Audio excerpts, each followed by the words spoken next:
빈집 강이나. 그녀가 공씨의 집을 방문하게 된 것은 남편의 실직 때문이었다. 남편은 얼마 전 다니던 보험회사에서 명예퇴직을 했다. 원하던 직급에 막 닿았을 때 회사의 강권에 의한 퇴직이었기 때문에 남편의 상실감은 더 컸다. 그래서인지 남편은 회사를 그만둔 뒤로 아무것도 하지 않고 시간을 보냈다.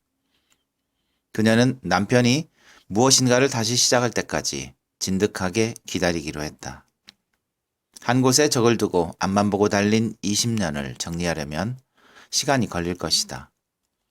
치킨집이나 하자 라고 덜컥 나서는 것보다는 퇴직금으로 생활비를 충당하면서 차분하게 제2의 인생을 계획하는 것이 더 나을 수도 있었다. 남편은 직장 외에는 관심이 없었다. 사고 처리 업무 부서에서 일했던 그는 종종 그날 처리한 사고나 특별하다 싶은 사건에 대해 이야기하곤 했는데 그때마다 강조한 것은 자신의 노력으로 인해 회사에 얼마만큼의 이익을 안겨줬는가 하는 것이었다. 내가 아니었다면 회사가 지급해야 할 돈이 이것보다 몇 배는 됐을 거야. 그녀는 남편의 말에 고개를 갸웃거렸다. 그럼 보험 계약자는 피해를 본 거잖아. 당신이 손해본 것도 아닌데 왜 그래? 사실 남편의 월급 덕분에 누구보다 큰 혜택을 본 것은 그녀였다. 가계부를 쓸 필요도 없었고 하나를 사기 위해 다른 하나를 포기할 필요도 없는 삶이었다. 아들 역시 이른 나이에 유학을 떠나 그곳에서 자리를 잡을 계획을 하고 있었다. 하지만 그녀는 풍족함의 크기에 비례한 결핍감이 밀려드는 것을 느꼈다. 이제 차라리 치킨집이라도 할까? 하고 말해주기를 바랄 정도로 시간이 지났지만 남편은 꿈쩍도 하지 않았다. 이를 알아보는 것만 하지 않는 것이 아니었다. 말도 하지 않았다. 종일 같이 있어도 나누는 대화라고는 한두 마디나 될까? 남편은 입을 굳게 다문 채 책만 들여다보았다. 자잘한 글자가 빼곡하게 적힌 책자. 크기보다 두께가 더 두꺼운 보험 약관을 읽고 또 읽었다. 그녀는 남편이 읽고 있는 것을 뒤에서 들여다본 적이 있었다. 그때 남편은 귀의 장애 부분을 읽고 있었다.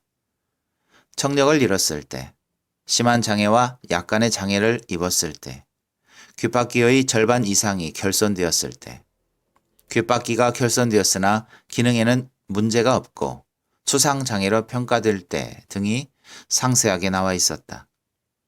사람의 작은 일부분인 귀를 이토록 자잘하게 자르고 쪼개서 분리할 수도 있구나. 그녀는 자신의 귓볼을 한번 만져본 뒤 남편을 내려다보았다.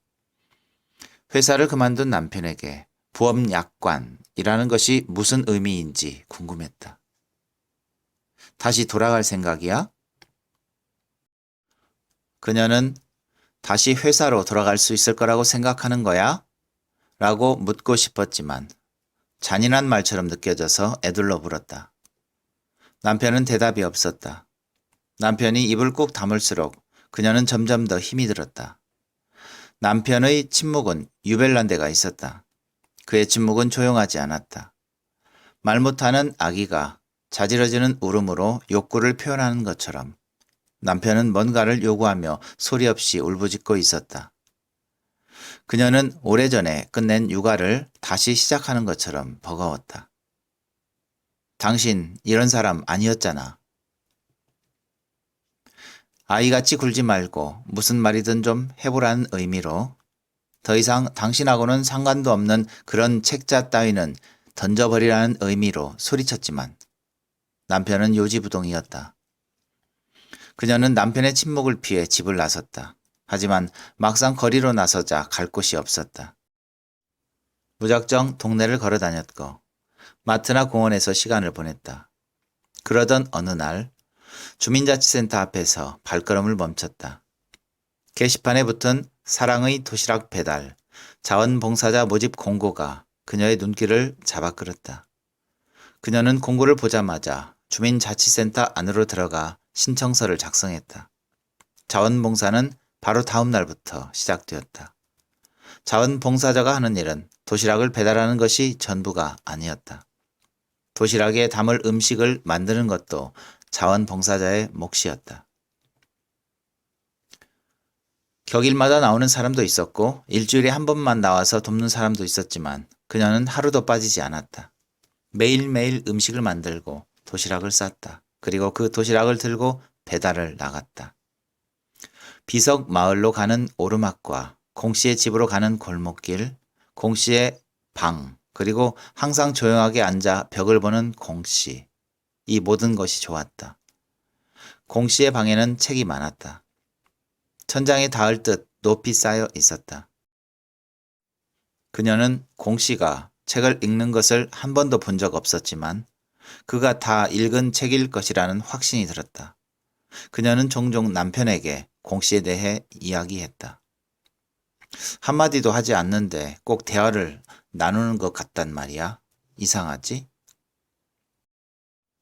씹어먹는 기능과 말하는 기능 모두에 심한 장애를 남긴 데에는 보험금 지급률 100%, 씹어먹는 기능 또는 말하는 기능에 심한 장애를 남긴 데에는 보험금 지급률 80%, 말하는 기능에 심한 장애를 남긴 때라 함은 구순음, 치설음, 구개음, 후두음 중 3개 이상의 발음을 할 수 없게 된 경우를 말한다. 그는 보험약관에서 입의 장애에 대한 부분을 읽고 있었다. 그가 해결한 많은 사고 처리 중에서 씹는 기능과 말하는 기능 모두에 심한 장애를 입은 사람은 없었다. 수많은 사람 중에 한 명 있을까 말까 한 사고 형태에조차 이렇게 철저하고 정확한 사고 처리 방책이 나와 있다는 게 좋았다. 보험 약관만 있으면 어떤 사고를 당해도 안전할 것 같았다. 그는 가끔 보험 약관에 손을 올리고 눈을 감은 채 앉아 있었다. 누군가 봤다면 보험 약관이 아니라 성서라고 생각했을 포즈로 아내가 아침 식사를 차리고 그를 불렀다. 그는 여전히 보험 약관에 손을 올려놓은 채 가만히 앉아 있었다. 그는 자주 아무 말도 듣지 못하는 사람처럼 굴었다. 여보, 밥, 식사하라고. 아내가 다시 큰 소리로 그를 불렀다. 그는 중요한 일을 방해받는 사람처럼 인상을 썼다. 어제 먹던 게 남아서 데웠어. 버릴 순 없잖아. 그는 찌개 냄비에 젓가락을 넣어 푹 익은 채소를 건져내 입안에 넣었다. 질긴 채소는 한참을 씹어야 했다. 그는 오래오래 저작을 한 다음 꿀꺽 소리를 내면서 삼켰다. 퇴직을 한 뒤로 그는 많이 먹지 않았다.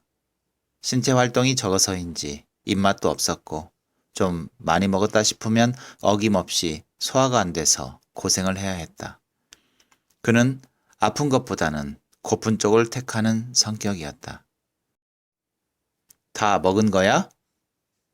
그가 밥을 반도 먹지 않고 숟가락을 내려놓자 아내가 빤히 쳐다보며 물었다. 아내의 목소리에 약간의 짜증이 섞여 있었지만 그는 모른 척 자리에서 일어났다. 왜 자꾸 밥을 남겨? 소화가 안 돼. 안 움직이니까 그렇지. 운동이라도 해. 그는 아내의 말에 더 이상 대꾸하지 않았다. 아내는 식탁에 앉아 밥을 마저 먹었다. 당신을 키우고 싶진 않아. 당신은 내 자식이 아니잖아. 설거지를 하기 위해 고무 장갑을 끼던 아내가 말했다. 그는 뭔가를 잘못 들었나 싶어 아내를 향해 뭐라고 했어? 하고 물었다. 아내는 그에게 등을 보인 채 아무 말도 하지 않았다. 설거지를 하는 아내의 손길이 거칠었다. 그릇과 그릇이 부딪히는 소리가 그의 귀에 쟁쟁 울렸다. 밥을 남겼다고 투정을 부리다니. 그는 아내의 행동이 못마땅했다. 그는 귀를 막듯이 손바닥으로 한쪽 턱을 받치고 다시 보험 약관을 읽었다. 보험금을 지급하지 아니하는 경우는 다음과 같다. 무중력 환경에서의 장시간 체류, 식량 결핍, 수분 결핍, 상세 불명의 결핍. 그는 읽기를 멈추고 상세불명의 결핍에 대해 생각했다. 한참을 생각하다 보니 그 말이 자신과 관련된 말이라는 생각이 들었다. 직장에서 쫓겨나다시피 퇴직을 한 몸이었다. 그날, 그러니까 퇴직을 하던 날, 빌딩을 걸어 나올 때 그는 벗은 몸으로 쫓겨난 기분이었다. 내가 어떻게 했는데 나한테 어떻게 이럴 수가 있지? 그는 운전을 해서 집으로 돌아오는 내내 이 말을 반복했다. 차가 신호에 걸려 멈출 때마다 조수석에 놓인 꽃다발을 손으로 짓뭉갰다. 부하 직원들이 그에게 안겨준 꽃다발 속 생화들은 시드는 것이 눈에 보일 정도로 급속하게 시들고 있었다. 시들어 죽는 것이나 내 손에 죽는 것이나 그는 이미 죽은 꽃들을 다시 죽이면서 이상한 쾌감을 느꼈다. 신호등이 초록색으로 바뀔 때까지 한 송이 한 송이를 꽉꽉 움켜쥐었다 놓았다. 요즘도 그는 종종 그 말을 되뇌었다. 내가 어떻게 했는데. 그는 지금 자신이 상세불명의 결핍 상태라고 생각했다. 보험금도 지급받지 못하는 상태. 아내가 외출 준비를 하고 방에서 나왔다. 아내는 도시락 배달 자원봉사를 시작했다고 했다. 도시락을 배달받는 사람 중에 말을 하지 않는 사람도 있다는 말도 했었다. 말을 하지 못하는 사람이 아니라 하지 않는 사람이라고 했다. 대신 방에 책이 많아. 제목만 봐서는 무슨 책인지 알 수 없는 책들이라고. 자신이 읽어본 책은 한 권도 없었다고도 했다. 그리고 이렇게 덧붙였다. 당신도 읽어본 책 없는 책들일 거야. 그는 아내의 말에서 어떤 의도를 느꼈다. 책이라고는 부엄 약관밖에 안 읽는 당신하고는 다른 사람이야. 라는 말을 뼈처럼 숨겨두었다는 것을 알 수 있었다. 그는 그딴 말 따위에는 아무런 감정이 생기지 않는다는 듯 큰 소리로 말했다. 먹는 기능은 되고 말하는 기능을 상실한 것이라면 지급률 80%군. 말을 하지 않는 그 사람이 마치 보험이라도 들어놓은 것처럼 말했다. 그리고는 고의적인 것이라면 보험금 미지급 사유에 해당하겠지만 이라고 덧붙였다. 아내는 그런 글을 보며 한쪽 입꼬리를 올리면서 고개를 저었다. 그는 벽에 걸린 시계를 올려다보았다. 아내의 외출 시간이 평소보다 일렀다. 오늘은 김치를 담가야 하거든. 아내는 그가 무슨 생각을 하고 있는지 다 알고 있다는 듯 묻지도 않은 말에 대답을 했다. 김장김치 질릴 때가 됐잖아. 아내는 도시락 반찬에 신경을 많이 썼다. 문득 그는 조금 전에 먹었던 찌개, 어제 먹던 것이 남아서 데워서 내놓았다는, 버리기 아까워 버리듯이 내놓았던 찌개가 떠올랐다. 그는 받아야 할 대접을 제대로 받지 못한 것 같아서 울컥 화가 치밀었다. 아내를 쏘아보았다. 왜? 무슨 할 말 있어? 그의 눈길을 느낀 아내가 물었다. 그는 대답 대신 고개를 돌려버렸다. 찌개에 대한 생각이나 하고 있었다는 것을 아내에게 들키고 싶지는 않았다. 아내가 신발을 신는 소리에 그는 슬쩍 얼굴을 들어 아내를 훑어보았다. 도시락 배달 봉사를 하기에는 걸리적거리겠다 싶은 옷차림이었다. 종아리 중간 부분까지 내려오는 길이에 폭이 넓은 편이긴 했지만 그래도 스커트를 입고 배달 봉사를 하다니. 목에 들은 스카프도 너무 치렁치렁해서 카페에 커피를 마시러 갈 때나 어울릴 만해 보였다. 그는 미간에 주름이 잡힐 정도로 인상을 썼다. 나 가. 아내가 나가고 문 닫히는 소리와 함께 자동 잠금 장치 소리가 들렸다. 나간 건 아내인데 오히려 그가 밖으로 쫓겨난 기분이 들었다. 아내는 제대로 먹지 못하는 독거노인들을 위해 봉사를 하러 나가는 것뿐인데 그는 그것 때문에 속이 들끓었고 버림받은 기분이 들었다. 그녀가 도시락을 배달해주는 대상은 비석 마을에 사는 독거노인들이었다. 공 씨도 그중 한 명이었다. 비석 마을이라고 불리는 이곳은 번연히 도시에 존재하면서도 도시의 동네다운 이름조차 부여받지 못한 동네였다. 한때 공동묘지였던 마을에 사람이 하나둘 들어와 살기 시작하면서 집과 무덤이 공존하기 시작했다는 전설 같은 이야기를 품은 마을이었다. 무덤을 깎아 집을 지은 뒤에도 무덤 옆에 있던 비석들은 그대로 두었기 때문에 대문 옆에 비석이 서 있는 집이 많았다. 그녀는 대문 옆에 서 있는 비석을 한참 동안 보고 서 있었다.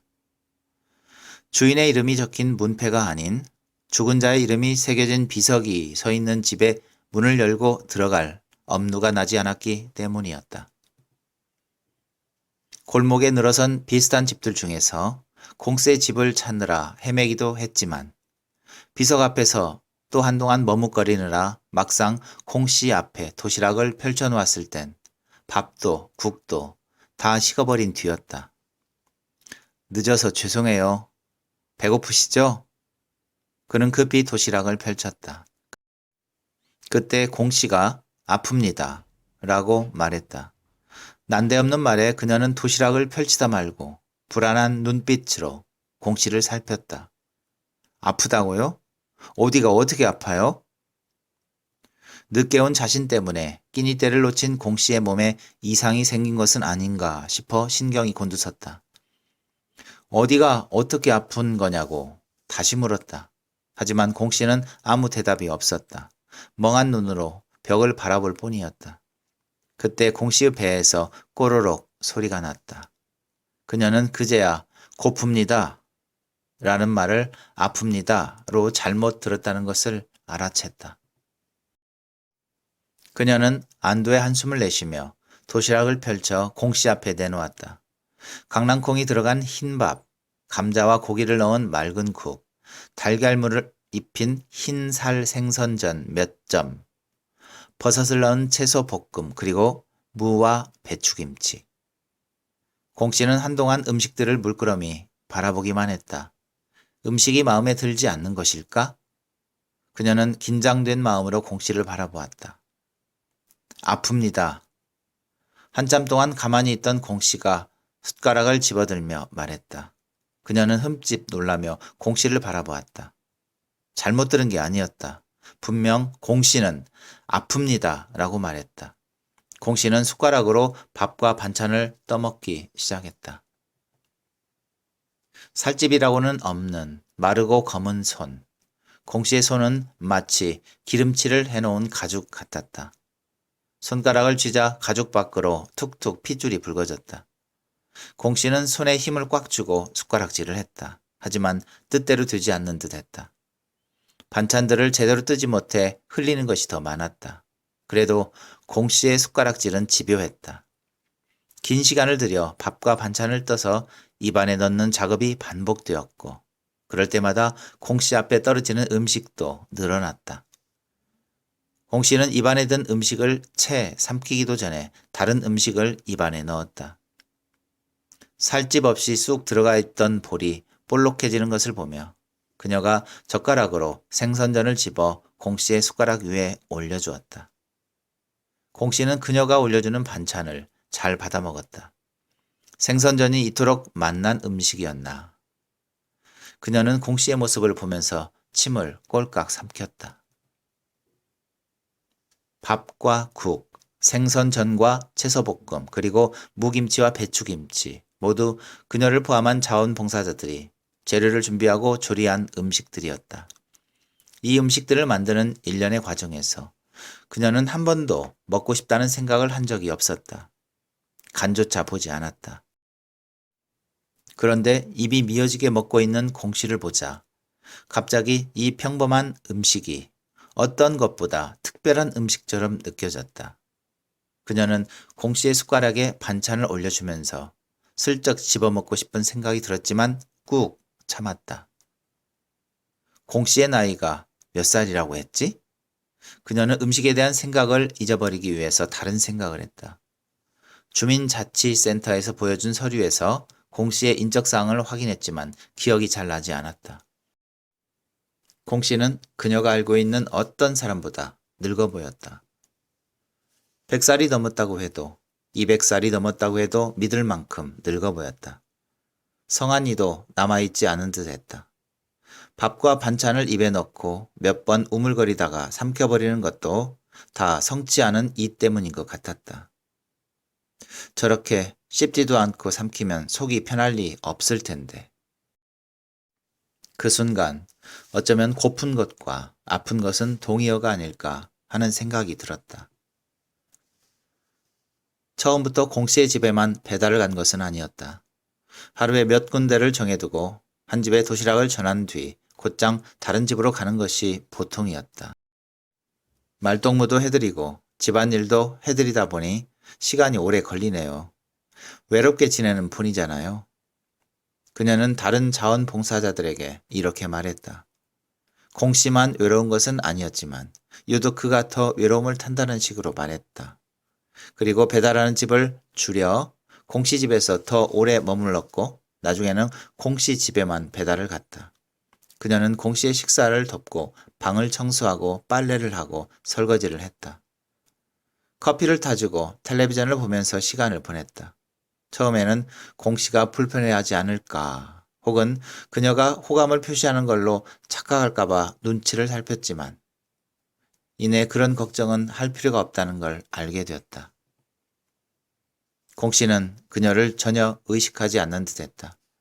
그녀는 방 안에 있는 책들을 뒤적이며 공씨에게 말했다. 책에서 읽은 것들을 말해주세요. 이렇게 책을 많이 읽었다면 말해줄 게 많겠지요? 공씨는 아무 대답이 없었다. 그래도 그녀는 계속 질문했다. 전에는 어떤 말들을 했나요? 누구에게 무슨 말을 했는지 기억나요? 결혼은 했는지, 아이는 있는지, 왜 혼자 사는지, 왜 아무 말도 하지 않는 것인지, 내가 누군지 아는지, 내가 왜 여기서 하루를 보내고 있는 것인지. 질문은 또 다른 질문으로 이어졌다. 그리고 그녀는 마치 대답이 적힌 책이라도 읽는 것처럼 공씨 곁에 앉아 벽을 바라보았다.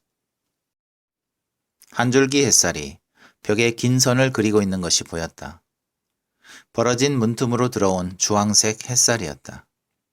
그녀는 무심하게 빗줄기를 바라보다가 빛의 선 위에 손을 갖다 댔다. 그녀의 손등에 한 줄기 밝은 부분이 생겨났다. 그녀는 손등을 보고 있다가 불현듯 뭔가를 낚아채듯이 주먹을 꽉 움켜쥐었다. 물속에서 맨손으로 물고기를 잡을 때처럼 재빠른 손놀림이었다. 그녀는 몇 번이고 손을 폈다가 움켜쥐고 또 손을 폈다 움켜쥐면서 빛을 잡아채려고 시도했다. 하지만 곧 무모한 짓이라는 것을 깨달았다. 왜 공씨였나? 그건 침묵. 그것 때문이었다. 공씨가 하는 말은 아픕니다. 라는 말뿐이었다. 종일 아무 말도 하지 않는 것은 남편과 같았지만 공씨의 침묵은 남편의 그것과는 달랐다.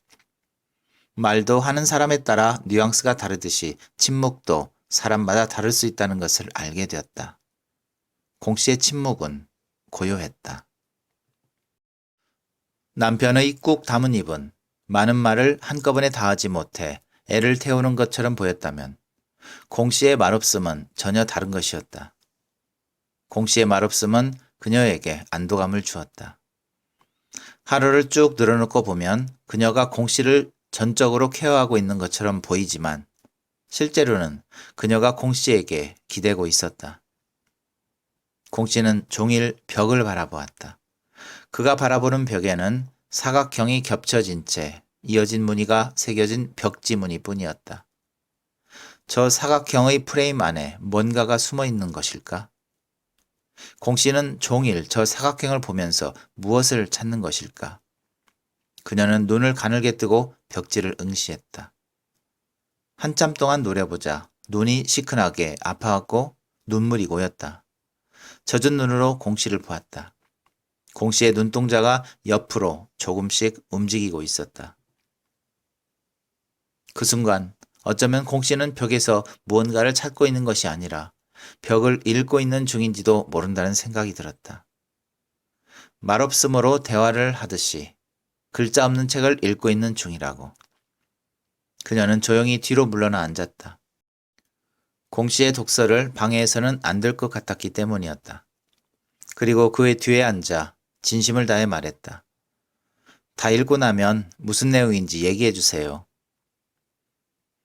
그녀는 공 씨가 읽은 것들을 알고 싶었다. 남편이 읽고 있는 보험약관에는 나오지 않는 삶을 사고가 아닌 것으로 이해할 수 있는 진짜 방법들이 공 씨의 책에는 있을 것 같았다.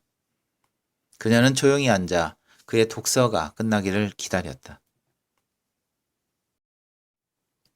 아내가 집을 나서자마자 그는 서둘러 옷을 갈아입었다. 입은 옷에 외투만 걸쳐도 되었지만 그는 양복으로 갈아입고 넥타이까지 맸다. 그 위에 출근할 때 입던 외투를 걸치고 아내를 뒤쫓아 나갔다. 아내가 주민자치센터 안으로 들어가는 것을 확인한 그는 주민자치센터 맞은편에 있는 분식집으로 들어갔다. 아내가 나올 때까지 기다릴 만한 장소가 마땅치 않아 어쩔 수 없이 들어간 곳이었다. 아침부터 문을 연 곳은 학생들을 대상으로 떡볶이나 튀김 등을 파는 분식집이 다였고 그나마저 앉아서 먹을 만한 테이블은 달랑 하나밖에 없었다. 서서 먹으면 돼요. 아무거나 골라서 먹고 개수만큼 계산하면 됩니다. 앞치마를 두른 주인 여자가 테이블에 앉은 그를 보며 퉁명스럽게 말했다. 앉아서 먹으면 안 됩니까? 그도 밀리지 않겠다는 듯이 강한 어조로 말했다. 손님한테 이렇게 무례하게 굴다니. 저러니 이런 작은 구멍가게나 하는 것이라고 속으로 중얼거렸다. 그가 다니던 회사에서는 한 달에 한 번씩 전문가를 불러 친절 특강을 실시했다. 교육이 끝나면 모두가 일어나서 구호를 외쳤다. 옳은 말이라도 친절하게 하지 않으면 틀린 말만 못하다. 작지만 강력한 힘, 친절의 힘. 그는 주인 여자에게 친절 교육에서 배웠던 것들을 가르쳐주고 싶었다. 여기에 골라 담으면 됩니다. 주인 여자가 비닐팩을 씌운 플라스틱 접시를 그에게 내밀었다.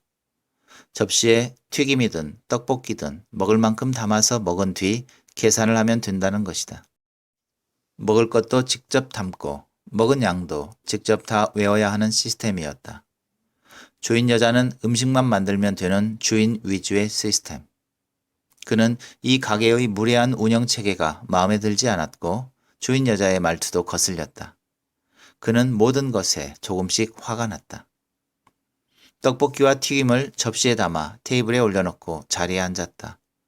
고추장 양념이 묻은 튀김과 기름기가 묻은 떡볶이를 아무리 천천히 먹어도 아내는 나오지 않았다. 주인 여자가 떡볶이를 뒤적이면서 그를 훑어보았다. 그는 양복으로 갈아입고 나오기를 잘했다는 생각이 들었다. 너무 바빠서 이제야 겨우 분식으로 아침을 해결하는 직장인으로 보이겠지. 그는 튀김을 베어 먹고 바깥쪽으로 시선을 돌렸다. 그때 주민자치센터 문이 열리면서 아내가 나왔다. 아내의 손에 도시락으로 보이는 물건이 쥐어져 있었다. 놓쳐서도 안 되지만 눈치를 챌 만큼 바짝 붙어서도 안 된다. 그는 언제쯤 분식집을 나가는 것이 좋을지 세심하게 고려했다. 아내와 비슷한 나이로 보이는 여자 서너 씨, 주민자치센터 앞에서 인사를 나누고 각자 다른 방향으로 흩어졌다. 아내는 큰 길을 따라 조금 걷다가 오른쪽으로 꺾어 들어갔다. 그는 아내가 방향을 꺾는 것까지 지켜본 뒤 분식집을 나섰다. 아내가 비석마을로 간다는 것은 알고 있었다. 비석마을이라면 그도 아는 곳이었다. 가본 적은 없지만 이름은 알고 있었고 걸어서 갈 수 있을 정도로 가까운 곳이라는 것도 알고 있었다. 아내는 천천히 걸었다. 초등학교 건물을 지나 4, 5층짜리 빌라들이 쭉 늘어선 오르막길을 따라 올라갔다. 오르막에 경사가 심해서 올라가는 차들이 엑셀러레이터를 깊게 밟는 소리가 자주 들렸다. 아내가 미용실 앞에 멈춰 서서 숨을 고르는 것이 보였다. 아내는 주먹으로 가볍게 무릎을 몇 번 치고는 손등으로 이마를 닦았다. 그리고 미용실 유리에 얼굴을 비춰보았다. 잠깐 머리를 매만진 아내는 다시 걷기 시작했다. 오르막이 끝났다 싶었을 때 아내의 모습이 갑자기 사라졌다. 그는 급히 아내가 사라진 쪽으로 뛰어 올라갔다. 오르막 끝에서 기역자로 길이 꺾였고 거기서부터 새로운 골목이 시작되고 있었다. 그가 골목 초입에 섰을 때 아내가 바로 지척에서 걸어가고 있었다. 그는 깜짝 놀라 급히 몸을 숨겼다. 그는 바짝 긴장하고 다시 아내의 뒤를 밟았다. 골목을 걸어가던 아내가 어느 집 앞에 멈춰 서는 게 보였다. 아내는 집으로 바로 들어가지 않고 문 앞에 서 있었다. 한참이 지난 뒤에야 아내는 문을 열고 안으로 들어갔다. 그는 살금살금 아내가 들어간 집 앞으로 다가갔다. 비석이었다. 아내는 문 앞에 세워진 비석을 보고 서 있었나 보았다. 이 마을이 비석 마을이라는 것을 알면서도 집 앞에 비석이 서 있는 것을 보니 당혹감이 밀려들었다. 문패 앞에서는 안 그런데 왜 비석 앞에서는 고개를 숙이게 될까? 아내가 했던 말이 떠올랐다. 죽음을 생각할 나이가 돼서 그래. 그는 그때 아내의 말에 이렇게 대답했다. 하지만 그건 거짓말이었다. 그는 죽음을 생각하지 않았다. 오히려 반대였다. 이런 한창 나이에 주변으로 밀려나다니. 그는 허공에 대고 고함이라도 치고 싶은 심정이었다. 아내가 그의 말에 반박해줬으면 했다. 당신 아직 젊어. 뭐든지 시작할 수 있는 나이야. 이 정도의 말이라면 힘이 들 것 같았다. 하지만 아내는 그런가? 그렇지. 우리 참 오래 살았지? 하고 말했다. 그 말을 할 때의 아내는 나이보다 훨씬 늙어 보였다. 그는 문에 귀를 댔다. 아무 소리도 들리지 않았다. 그는 골목 끝에 몸을 숨기고 아내가 나오기만을 기다렸다. 아내는 좀채 나오지 않았다. 도시락을 먹고도 남을 시간이 흘렀다. 그는 더는 서 있을 수가 없어 쪼그려 앉았다. 다리에 쥐가 났다. 그는 앉았다 일어섰다를 반복하면서 아내가 들어간 집을 지켜보았다. 점심때가 지났지만 아내는 나오지 않았다. 그는 문 쪽으로 달려갔다. 주먹으로 문을 쾅쾅 치고 싶은 것을 억지로 참으며 다시 숨었던 곳으로 되돌아왔다. 속이 부글부글 끓어올랐다. 그는 심호흡을 하며 쥐가 난 다리를 주물렀다. 한참이 지난 뒤 아내가 나올 때까지 그는 같은 행동을 반복했다. 그의 얼굴은 더운 열기로 벌겋게 달아올라 있었다. 아내가 그 집에서 나온 시간은 평소에 아내가 귀가하던 시간과 비슷했다. 그렇다면 아내는 지금까지 이 한 집에만 도시락 배달을 한 것인가? 저 안에 도대체 누가 있단 말인가? 아내의 말대로라면 말을 하지 않는 독거노인이 있을 텐데 도대체 아내는 저 안에서 뭘 했단 말인가? 아내는 들어갔을 때처럼 문을 열고 나왔을 때도 문 앞에 서 있는 비석을 가만히 쓰다듬으면서 서 있었다. 마치 가까운 사람이 죽어서 묻힌 무덤에 다니러 온 사람처럼 보였다. 아내는 골목길을 빠르게 걸어 나갔다. 빈 도시락통이 아내의 다리를 퉁퉁 쳤다. 아내를 따라가던 그가 갑자기 걸음을 멈췄다. 도대체 안에 누가 있는 거야? 그는 돌아서서 아내가 나왔던 집을 향해 걸어갔다. 그녀는 남편에게 공 씨의 죽음에 대해 말하지 않았다. 도시락에 들어갈 음식 조리만 할 뿐 더는 배달을 하지 않는다는 말도 하지 않았다. 그녀는 매일 도시락을 들고 빈 방에 갔다. 그리고 그 방에 앉아 공 씨를 생각했다. 공 씨를 위해 준비해간 도시락을 먹고 공 씨가 했던 것처럼 벽에 무늬를 읽으며 하루를 보냈다. 공 씨를 떠올리면 지상에 젊지 않은 사람은 아무도 없는 듯했다. 100살도 더 된, 200살도 넘은 듯한 공 씨에게 사람들이 말하는 죽음이란 게 무슨 의미가 있을까? 그녀는 그렇게 생각했지만 흐르는 눈물을 막을 수는 없었다. 그녀가 기대고 있던 하나의 세계가 사라져버린 것 같았다. 공 씨가 살았던 집은 곧 철거될 거라고 했다. 마을 전체가 재개발되어 대단지 아파트가 들어설 예정이라는 말을 주민자치센터에서 들어 알게 되었다. 그 말을 들은 그녀는 공 씨의 집에 더 오래 머물렀다. 그녀는 빈 방에 앉아 점심을 먹고 공 씨의 책들을 정리해 박스에 담았다. 이것이 마지막 상자였다. 공 씨가 죽은 뒤 집주인은 사람을 불러 공 씨의 물건을 일괄 처리해버리려고 했다. 그녀는 집주인에게 책만큼은 자기에게 달라고 부탁했다. 집주인은 빠른 시간 안에 치운다는 조건으로 허락해 주었다. 다른 물건들이 다 빠져나간 방에는 책만 남았다. 그녀는 날마다 빈 방에 들러 책을 정리했다. 한 권 한 권 펼쳐볼 때마다 공 씨가 읽지 않은 책은 없었다는 것을 알 수 있었다. 지그시 눌린 흔적과 접힌 자국, 곳곳에 묻은 손때, 그리고 밑줄과 메모들. 그녀는 깨끗한 책들을 박스에 담아 구립 도서관과 마을 도서관에 보냈다. 그리고 낡았지만 버리기 아까운 것들은 문 밖에 내놓았다. 지나가는 사람들이 가지고 와서 읽기를 바라는 마음으로. 그리고 남은 책들, 그녀는 마지막 책들을 작은 박스에 담아 겉면에 그녀의 집 주소를 적었다. 그것으로 끝이었다. 책 정리가 다 끝난 뒤 그녀는 빈 방을 나섰다. 언젠가 다시 찾아오면 이 빈 방과 이 마을은 사라지고 없으리라. 그녀는 뒤돌아보고 싶은 마음을 억누르며 빠른 걸음으로 골목을 빠져나갔다. 빈 도시락통이 다리를 퉁퉁 칠 때마다 눈물이 났다. 아내가 골목을 빠져나간 것을 확인하고 다시 돌아가 그 집 앞에 닿았을 때 그는 망설이지 않았다. 이미 아내를 기다리면서 오랫동안 망설인 뒤였다. 그는 노크도 없이 문을 열었다. 문은 쉽게 열렸다. 거침없이 발을 들이밀었다. 하지만 곧 멈칫했다. 문은 대문이자 현관문이었고 동시에 방문이었다. 문을 열고 들어서면 신발을 벗을 수 있는 작은 공간 위로 바로 방이 이어져 있는 구조였다. 그는 뜻밖의 구조에 당황하며 선뜻 들어서지 못하고 머뭇거렸다. 남의 집 대문을 들어서는 것과 방으로 들어서는 것은 전혀 다른 일이니까. 그는 조심스럽게 몸을 기울여 방 안을 살폈다. 빈 방이었다. 아무도 없었다. 그는 자신의 눈을 의심했지만 분명 방은 텅 비어 있었다. 말을 하지 못하는 게 아니라 하지 않는 사람이야.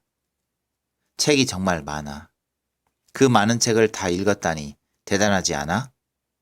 하고 아내가 말했는데 책도 사람도 보이지 않았다. 그는 신발을 벗고 방으로 들어섰다. 마음속을 표류하고 있던 타인의 집이라니. 남의 방이라는 생각은 점점 희미해졌고 대신 아내가 머물렀던 집이 여기가 맞는지 의구심이 들었다.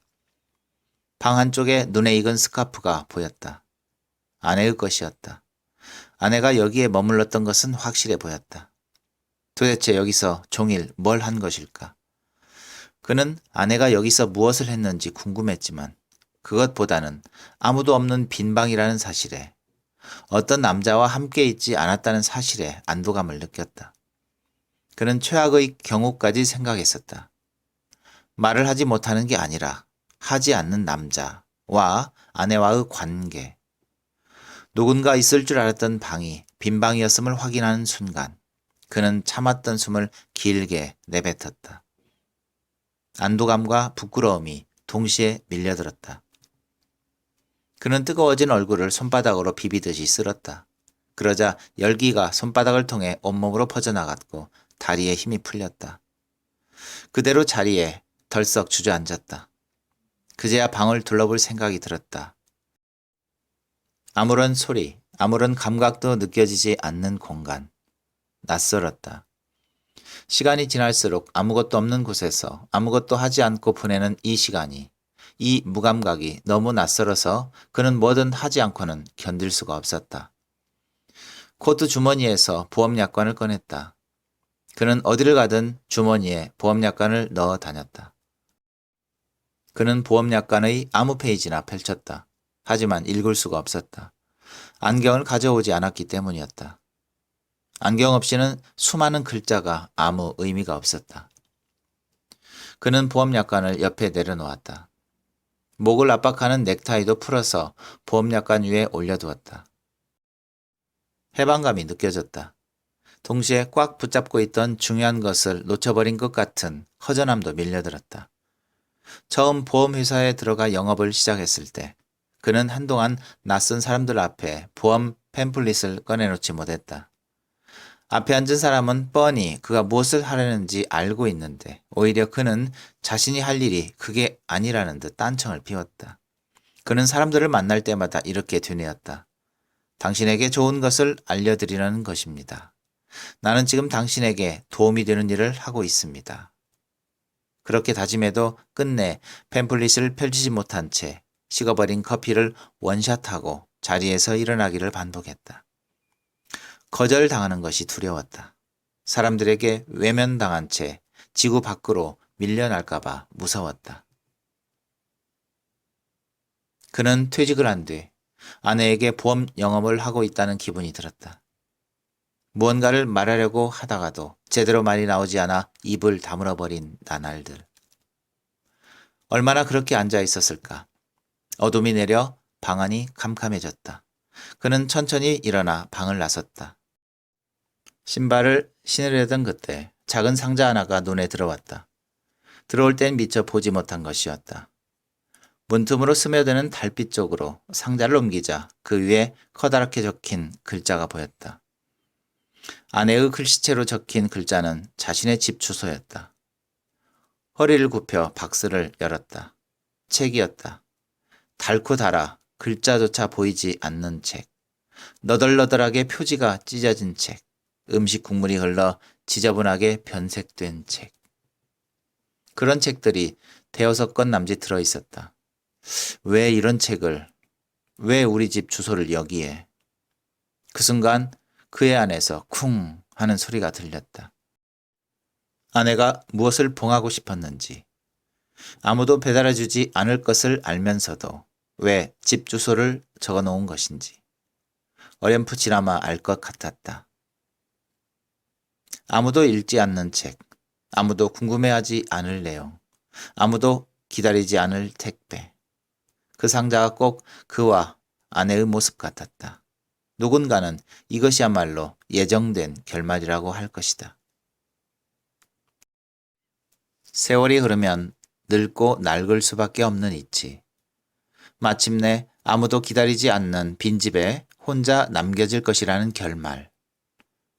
하지만 낡은 표지를 펼칠 때, 이미 다 읽어 아무것도 궁금하지 않은 책장을 다시 넘길 때, 어쩌면 그 순간 예정된 결말이 아니라 새롭지 않은 시작이 다시 시작될 수도 있지 않을까 하는 생각이 들었다. 중요한 지점에 밑줄이 그어진 책을 다시 읽어보면 그때는 알지 못했던 의미를 읽어낼 수 있지 않을까 하는 생각도. 한동안 상자를 물끄러미 바라보던 그는 방에 놔둔 보험 약관과 넥타이를 가져와 상자에 넣었다. 그리고 원래 있던 자리로 옮겨 놓은 뒤 빈집을 나섰다.